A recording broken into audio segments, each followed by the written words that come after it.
que lo estén pasando muy bien en el primer Congreso Hispanohablante sobre el Trastorno Específico del Lenguaje, CHITEL 2021.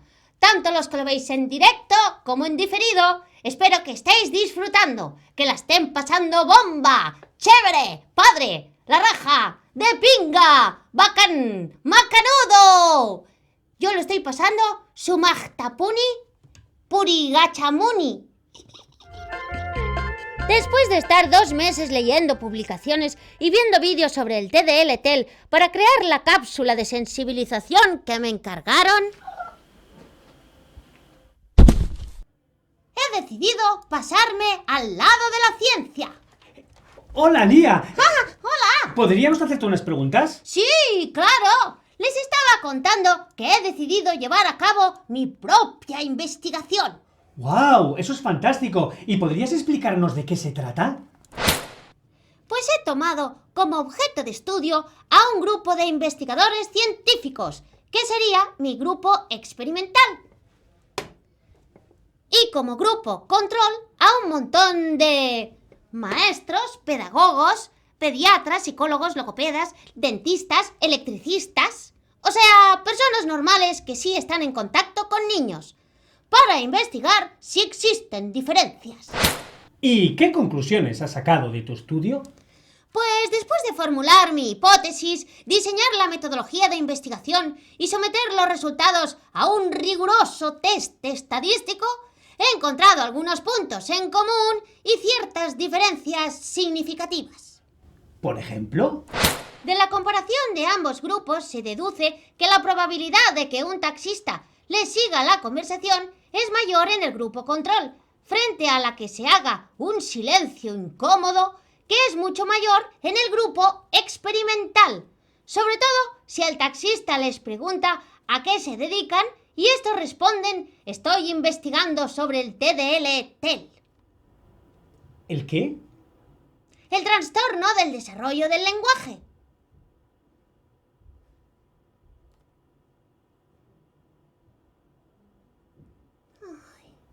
Uno más. Yo tengo un sobrino que tiene dislexia. También he observado que a ambos grupos les gustan mucho los animales, pero al grupo experimental lo que más le gusta son los delfines. Los delfines y la naturaleza, tanto que a veces les cuesta avanzar y pasar a la siguiente fase, porque se quedarían años estudiando la naturaleza del TDL. ¿Y qué más has descubierto, Lía? También he descubierto que ambos grupos tienen muy buena voluntad para establecer puentes que unan los dos mundos, teórico y práctico, y cubrir así esa brecha que les separa. Y más nos vale, porque si no se ve que se seguirán elaborando praxis para la mejora del lenguaje que resulta que ya se ha demostrado que no son efectivas. ¿Ah, sí? Cosas de la tradición. ¿Y has llevado a cabo algún experimento? Sí, junté a 10 personas de cada grupo y les hice hablar durante 5 minutos entre ellos, registrando el número de palabras raras que utilizaban. El grupo control, es decir, la gente normal, dijo: ¿cuándo hacemos un brunch? Y este fin de hecho, pointing. Y el grupo experimental dijo: en mi próximo paper iba a investigar el bootstrapping effect de la Modrese a través de 2 tasks, una de storytelling y una de fast mapping. Pero claro, en mi lab acaban de comprar un eye tracker, así que no sé qué hacer.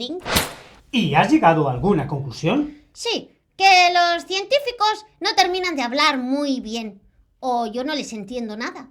Estoy empezando a pensar que tengo TDL. Parece, Lía, que la investigación va a ser todo un éxito. ¿Para cuándo la publicación de los resultados?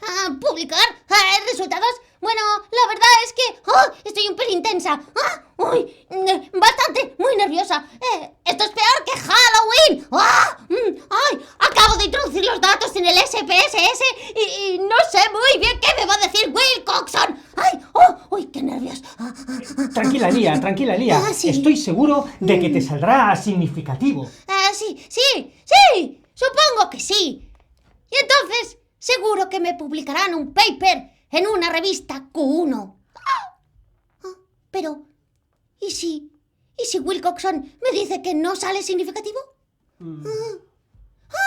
Diré que es cercana a la significativación. Cuasi significativa, prácticamente significativa, o ultra casi cercana a la significativa. Vamos, lo que dicen ellos. O si no me da, lo pongo tal cual en mi paper y refuto mi propia hipótesis. ¡Oh! ¡Genial! ¡Genial! Pues muy bien, muchas gracias, Lía. De nada, a ti. ¿Nos hacemos un selfie? ¡Oh, claro! ¡Oh, perfecto!